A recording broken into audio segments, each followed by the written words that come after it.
কোরআনকে আল্লাহর জমিন থেকে নিশ্চিহ্ন করতে চায়, যারা কোরআনী সমাজ গড়বার ক্ষেত্রে অন্তরায় এবং বাধা তৈরি করতে চায়,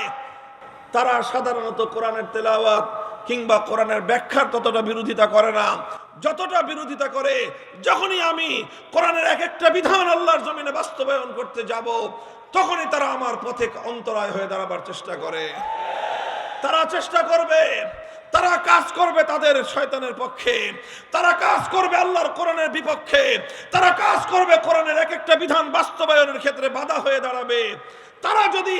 আল্লাহর কোরআনের এক একটা বিধান বাস্তবায়নের ক্ষেত্রে বাধা হয়ে দাঁড়াতে পারে, শয়তানের দোসররা যদি শয়তানের নির্দেশ বাস্তবায়ন করতে গিয়ে আল্লাহর কোরআনের পথে অন্তরায় হয়ে দাঁড়াতে পারে, আল্লাহর বান্দারা আল্লাহর কোরআনের এক একটা বিধান বাস্তবায়ন করার জন্য শয়তানের দোসরদের মোকাবেলায় রাজপথে নামতে তারাও প্রস্তুত থাকতে হবে।